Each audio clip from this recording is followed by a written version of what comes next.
All right, welcome back. I'm here with someone who needs absolutely no introduction. There's a lot of talent, let me use that word, in Nollywood these days. But you know who the original lover boy is, the original bad boy of the industry. He's here today, the Jim Iyke. You're welcome. How's it going? Thank you, Still sir. looking sharp? Thank you, sir. Thank you for having me. I appreciate it. Am I right in saying it's 20 years since you came into the industry? Yes, but I probably left 3 or 4 times. Yes, you keep leaving and coming back, actually, that's true. It's fair to say I've been here. Was your first movie in 2001? Yes, first 2001. Fresh off service, just pulling my uniform and jumping into it. This is the only job I've known, so to speak. Was that always the plan? No, it's not always the plan, as you know. We're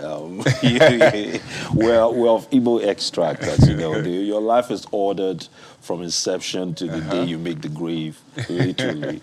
But in between, you begin to forge ideas of your own. You begin to exercise your will to do something you're far more comfortable with. Yeah. So I remember, my background is in finance and in psychology. That was the line I was to toe. My parents probably had it all mapped out. But first stint in the movie arena was 2001. I went for an audition because I was with a bunch of friends. We were broke. We were looking for where to raise money to go hang out. And it's, hey, you've always been, in this whole theater thing. Why don't you try this? Because back in school, I used to go watch these guys up on the hill. I went to Unicurs. Yeah. And I used to go watch them where they rehearsed. And so I tried, I got a role, I did it, and I came back, and I guess the rest is history. I decided to do it. So you're telling me that up until that moment, you hadn't thought about being an actor? No, sir. No, there's absolutely no pointers. I come from a predominant family of traders, businessmen, professors, erudites, in a sense, scientists. We have quite a number in my family, but nobody has ever thought. So they wondered where it came from. Yeah, you because I'm wondering now. Yeah. Most times you say, "Oh, I had it in me, but I was doing what family wanted. I'm waiting to." You're saying you just all sat one day and you were like, "Yeah, let me go try this out." Figuratively, literally, I stumbled on it. Yeah. Yes, there was no such thing. There was no prior plan to this. There was no background to it. No formal training. I did it. I enjoyed it, and my father didn't come to terms with it. He said, listen, I finished school really early. I was barely 20 when I was done my first degree. So he said, listen, maybe something is wrong. When I came back and had a conversation with him, I remember, if I say Nibo, it's a lot more interesting. So you can say I translate. He said, I came back and he touched my forehead. I had fever a week before, so he said, it seems this fever is still bothering you.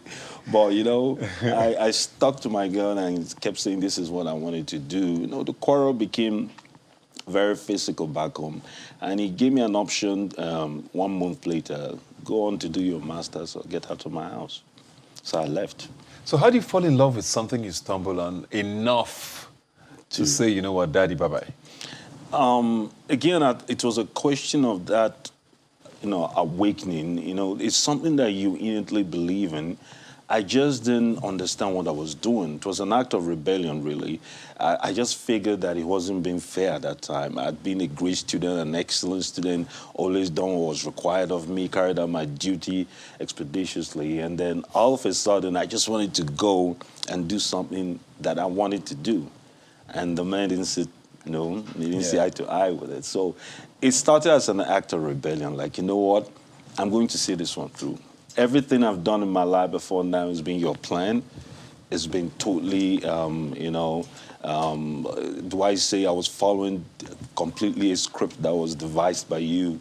And I wanted to do this. I just wanted to see what it held for me.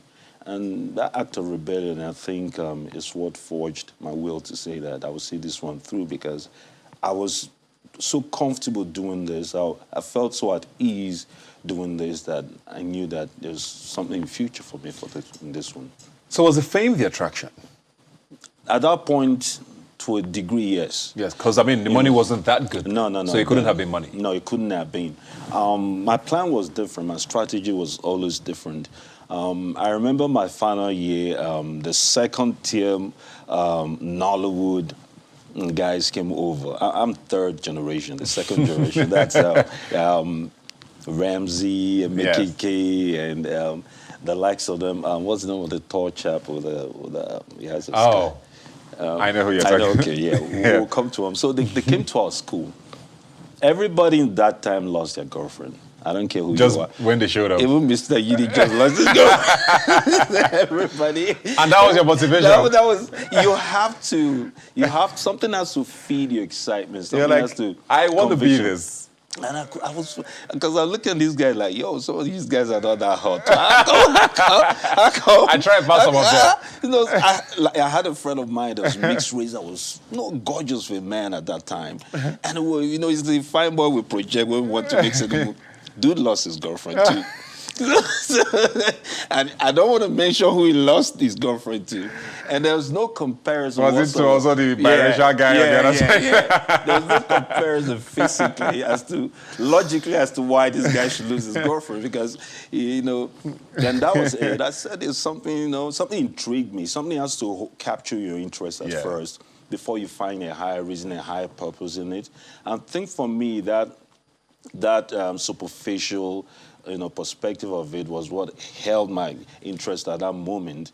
And then, of course, when I, you know, doubled it with the act of rebellion, that I so needed to go out there and do something for myself, that was more than enough to forge my way. So what made you stay on that? I got in there and I discovered something extremely, you know, vital to me. I discovered that this was really what I was born to do. I was gifted to do this. Yeah, because a lot of things that came, you know, a lot of things that people found difficult to do in that sphere came easily to me. I could memorize the script within a short time. And I've always been the clown at home. I'm the guy that is called upon. You know, that person in the family, your parents called to say, hey, explain this film. We can't wrap our head around it. And I would. And so it just came so easily. And I just wanted to discover, really, you know, what drives you at first, it's the mystery of it. It's the fact that you're forging into the unknown. And you're doing it so easily, and you know, besting people that are better trained and have a better, you know, structure in it. And I just felt that there's nothing else I've done in my life at that age, at that time, that came that easily to me. And so this was perhaps what I should hold on to. And, you know, before then, you know how it works. Your parents pretty much dictate the pace of everything you do. Yeah, they give you a template. And I just didn't want to be that guy anymore. That sometime down my life, I wonder, what if? We'll take a break now and be right back. Please don't go away.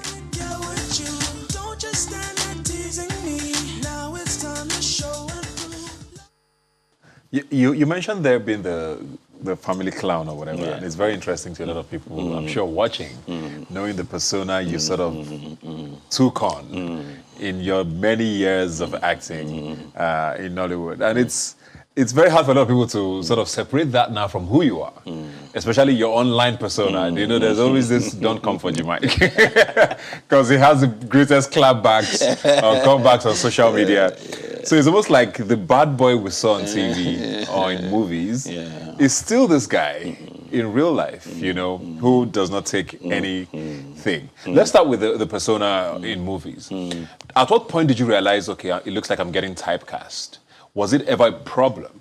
Even though we know that back then in Hollywood, it was okay to be typecast. You know, people just, they found you as this, Patience Osoko is this, Kemowo is this guy, Jamaica is this guy. Was it ever a problem for you? And why did you embody it so much if you're saying that you're not really that guy? Or are you that guy? No, I am not that guy. I think a degree of all of us is that guy. Yeah. You know, it's just, it's what you link credence to that lives in you.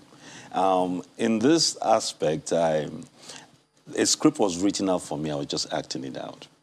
Don't forget that immediately we got in, there was no pointers, there was no formal training. Nobody could make us understand that space as to how to carry ourselves with a certain decorum. There was just no, for lack of better term, do I say fame management? Yeah. You know? So we got in, and somebody, then of course the bane of Nollywood operation was, if he's good at this, Keep him that is there. a label him and keep him there.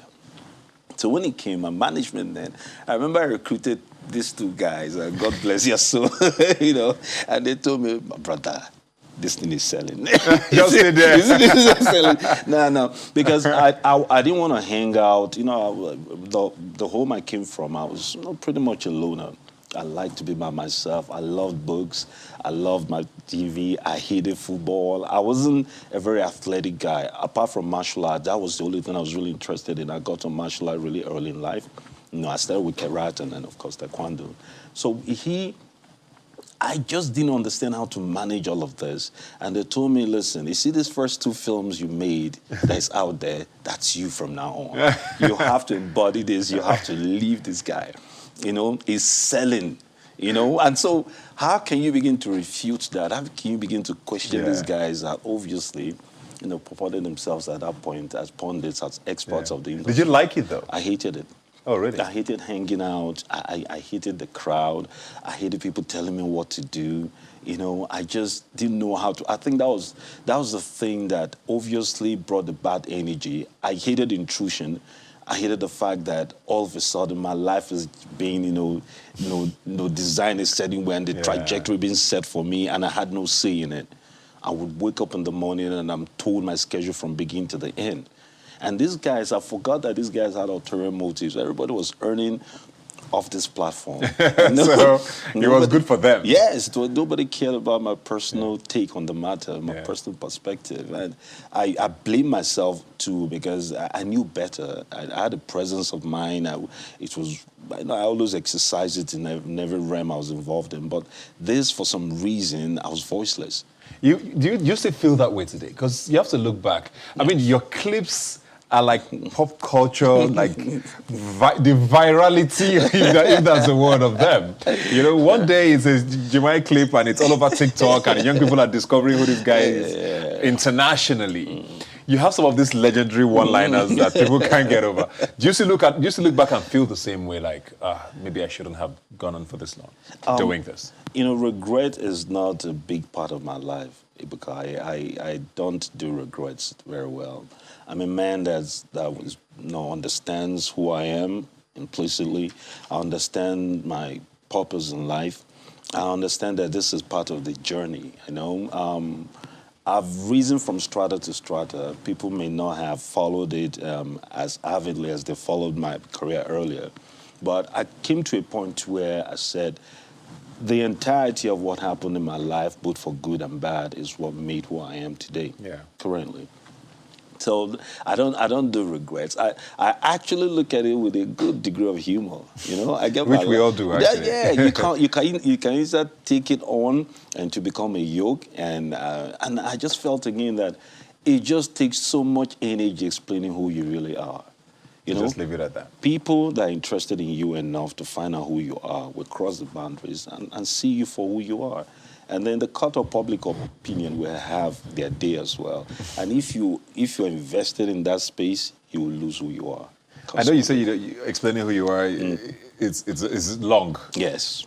But can you please explain social media, Jamaica? That's a good one. Before now, I said something that my home, you know, what's the street parlance for it? Yap. It's a big thing in my house. I have 6 sisters. I'm the only guy, right? And I know my in-laws that walked through those doors. They heard it from you. No, they heard it from us. When we met, I remember this time I was on the phone. I was talking to my dad. And my friend of mine that was with me, some guy I hang out with in Atlanta, said, is that your dad you're talking to? I'm like, yeah, you should hear what you're saying to me on the other side of the line as well. So we don't, this is how we live. This has always been it. We come in and we go at each other and, you know, we say the unspeakable to each other and we have a big laugh about it. we don't have airs. We don't take ourselves too seriously, and that's a big culture. So when I translated into the social media space, and people come at me, I'm like, hey man, this is like a free meal. This is what I do. this is you know this. So my sister's like, do they even know we do this for fun? That this is our hobby, you know, our extracurriculum, and you're coming at us like that. You know, sometimes these comments, my sister's actually from Manchester and Chicago, they will send it to me. I'm like, man, see what this guy said about you. Say this back. Some of that, they were the authors of some of these replies that I had to carry, you know. So it's a family thing. Let them get over it. We don't take ourselves seriously. For me, it's sport. You yab me, I will go research you. Okay, you see that 5 minutes, and then I'll come with a comeback that you would all like. Let's quickly wrap up now with with great backstories there. But you have a new movie out. Yes, sir. Bad Comments. Yes. Is that a social media pun? Bad Comments, and where do we see this, and when is it out, and all of that? It's a conversation I think that's lagging behind in our society. We did extensive research before this. Do you know that the suicide rate in the world right now is prevalent between the ages of 15 to 19-year-olds, and 77% of this happens in low-income to mid-income countries. That's namely us. And a serious number of that, I don't have the figures, happens within the social media space. It's tragic. This is supposed to be a space that was created for people to find their dreams, find a shortcut to exhibiting who they really are, you know? And all of a sudden, it's become culturally cool to project cruelty and hatred. So I just felt as a conversation, I wanted a common denominator. I didn't want a Nollywood, Bollywood, or you know, Hollywood film. I wanted a universally viable film that is subject that I can, you know, bring to the table, and everybody will have a part of them there as a conversation. Should we sit down and really look at this properly, we as so-called celebrities, because I told this through the prism of the anti-hero, which is the celebrity. We're the ones that people think that we've had an easy right to life, you know, to the kind of lives we live. Are we doing it right when we come and we thrust our ostentatious lifestyle in front of these people? Are we doing more to aggravate than motivate? You know, is it just for self-gratification when we do these things, and our behind-the-scene reason is far omnious? So that is what I really wanted to do. I wanted to force a conversation. I wanted to create a satire in this space, and, you know, bring all the actors in this space to have a conversation, because a lot is going on there, and people are just sweeping it under the rug. Where can we see this? 27th October will go live in cinemas near you. It's the best film there is right now, and there's no gainsay. Aha. That's very, very confident speak there. Let's do. And of course, it's Japan. Thank you very much, and good luck with everything, man. Thanks for giving us just an insight into your life. Thank you, sir. And looking forward to the movie being out. Bad Comments. October, you said? Yes. No. August. August, okay. Yeah, I was wondering. This month, 27th. August 27th. Yeah. Yes, it's going to be out in cinemas near you everywhere. Please support and make sure you call your friends and, you know, invite them. Thank you very much for being here. Thank you, sir. Always a Appreciate pleasure. But like I always say, you can follow the conversation on social media. Please use the hashtag #RobinMinds when you send us a message. I'll see you next Sunday.